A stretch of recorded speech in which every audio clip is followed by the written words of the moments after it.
Okay, stop. Don't start commenting yet. Not before you hear me out. I'll earn that like and possibly your subscription by the end too. Okay? Savage Gamer here. Thanks for watching. Let's do it.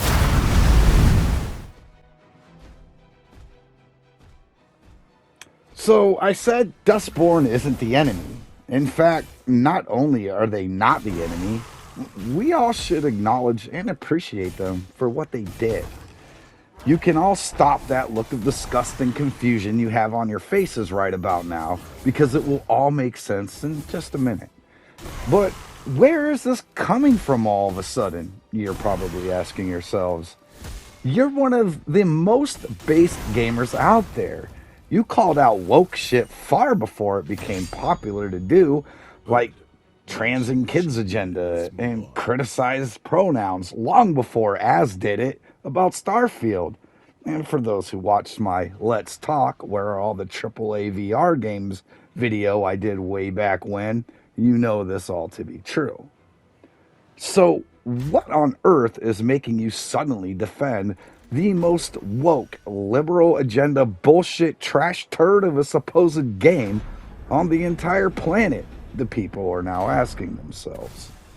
Well, it's simple. The true enemies of gaming are all around us. We see them time and time again lately. They get announced, there is some backlash. The developers insist it's just white race sexist bigotryism from the extreme right and disregard it as unimportant hate. They try to convince you that you are wrong and proceed to publish and release an IP that used to garnish love and admiration from the gaming community while tainting it with underlying or even prevalent activism.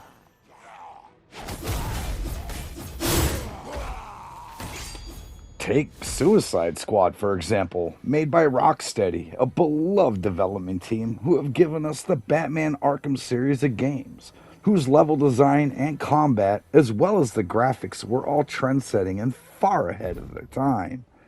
So you have good faith that once again they will deliver based on their reputation.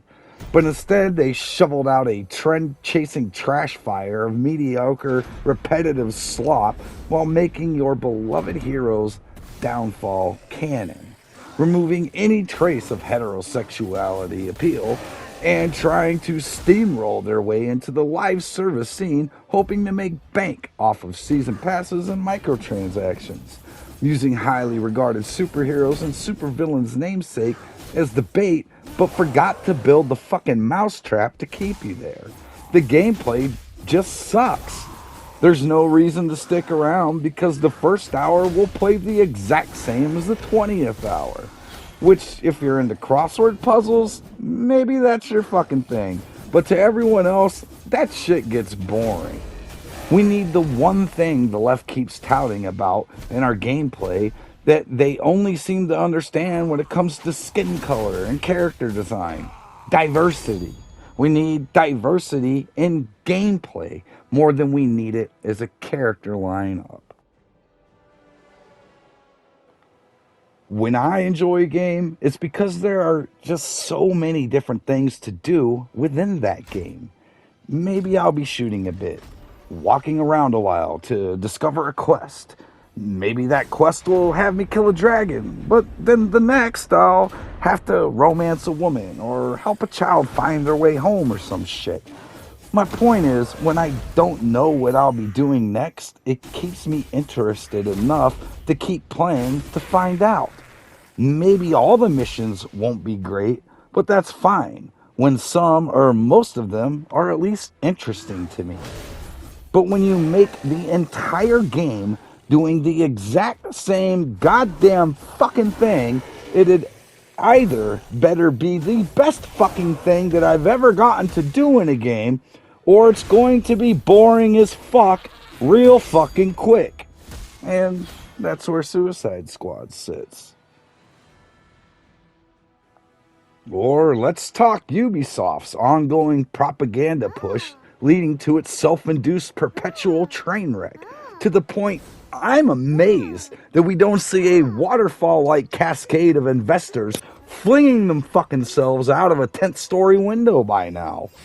Again, a beloved IP being used as the bait in Star Wars, but nothing, I mean nothing of any worthwhile substance to make the gameplay any good. But it sure was worth that investment as long as they can make a strong, independent woman lead. But then you also need to make her so god-awfully ugly as to not allow any type of stimulating pleasure from the straight male audience who may want to play it. I mean, fuck, most Star Wars fans are fucking nerds. White male nerds at that. And Ubisoft knows this. But they don't care.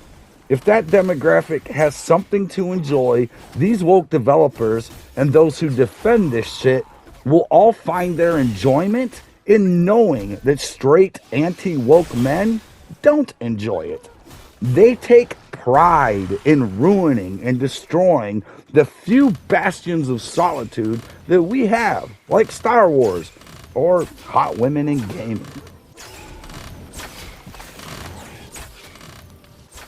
Or take Concord, a $400+ million pile of shit that flopped faster than my morning would at the mere thought of Whoopi Goldberg or Joy Behar. Like, think about it. $400 million in 8 years were spent on this abomination. But why? What was it that made those higher-ups at Sony say, this is worth it? It's the agenda. It was the underlying agenda that got this the thumbs up from Sony. The hideous character designs. Not a single big-tittied, hot-as-fuck white girl character. And not a single muscular, masculine, straight white dude character. Nope. Just fat, unattractive, and black characters. Or alien races and a robot who use preferred pronouns. Who in the fuck would ever find interest in this roster of characters? Nobody but queers and white liberal lesbians. Basically less than 1% of the gaming community. And that's why Concord failed miserably, and that's how you know for a fact that whoever at Sony approved this financial funeral was either a gay white liberal man or a white female who's a liberal lesbian. No straight person who isn't brainwashed by liberal bullshit would have ever approved this. They would have done exactly what all of us did. Say, what the fuck is this woke crap? And then forgot about it the very next second. But let's even go back in time a bit to the release of Saints Row Reboot. The Saints Row Reboot, another beloved IP with established characters that we all enjoyed the company of. Volition said, nah, fuck Johnny Gat. Let's make all new characters to reflect a modern audience instead.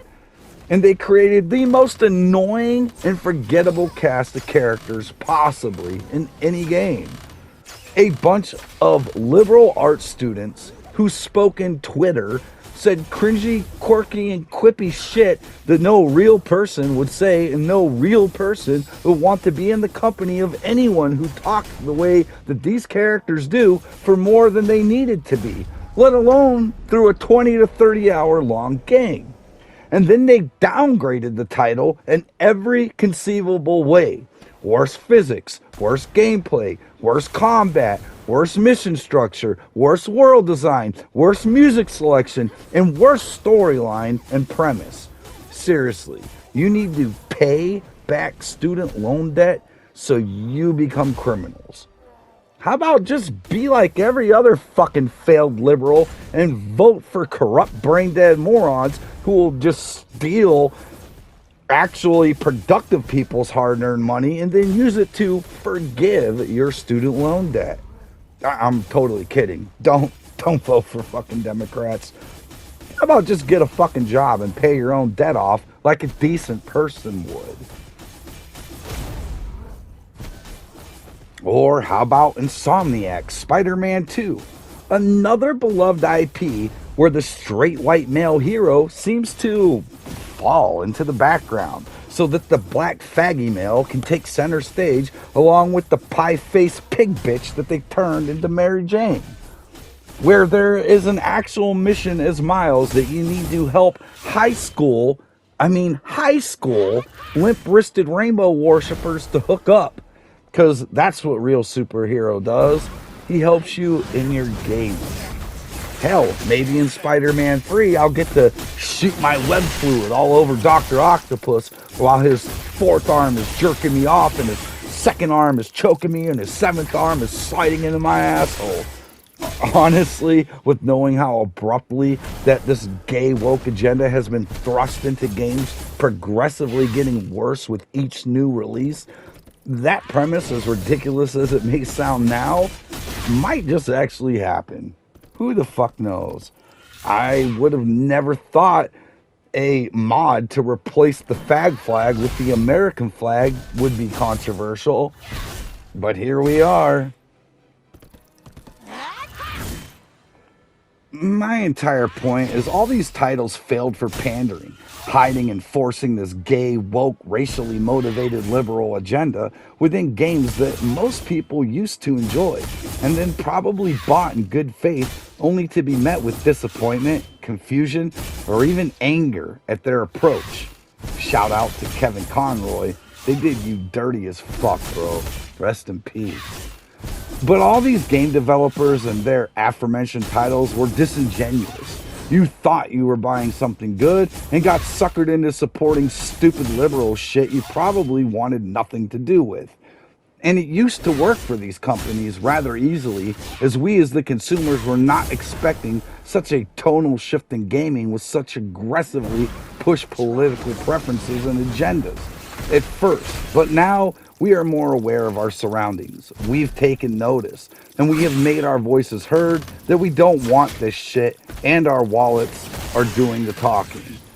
They won't listen to our comments on X, but they have no choice but to hear our collective finances are not going to continue supporting uninteresting, ugly, agenda-driven games.